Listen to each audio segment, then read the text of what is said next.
നിങ്ങൾ സമ്മാനം കൊണ്ടുപോയി കൊടുക്കണം, സ്നേഹമുണ്ടാകുമെന്ന് റസൂലുള്ളാഹി സ്വല്ലല്ലാഹു അലൈഹി വസല്ലം. സമ്മാനങ്ങൾ കൊടുക്കുകയും വാങ്ങുകയും, അങ്ങോട്ടും കൊടുക്കണം സ്വീകരിക്കുകയും ചെയ്യുക. അങ്ങോട്ടും ഇങ്ങോട്ടും നിങ്ങൾ എന്ത് ചെയ്യണം? ഹദിയകൾ കൈമാറണമെന്ന് പറയാറുണ്ട് റസൂലുള്ളാഹി തങ്ങൾ. തഹാബു, നിങ്ങൾക്കിടയിൽ സ്നേഹം ഉണ്ടാവും.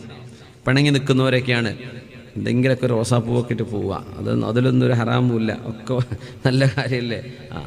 അല്ലെങ്കിൽ ഒരു എന്തെങ്കിലും ചെറിയൊരു മോതിരോ ഒരു ചെറിയൊരു മാലയോ പറ്റും, അതൊന്നും പറ്റുന്നില്ല.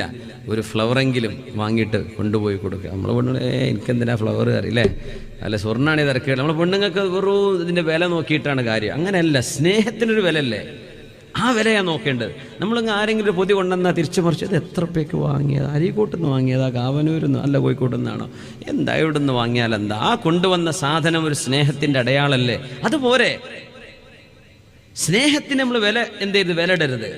അതിൻ്റെ മൂല്യം അമൂല്യമാണ്.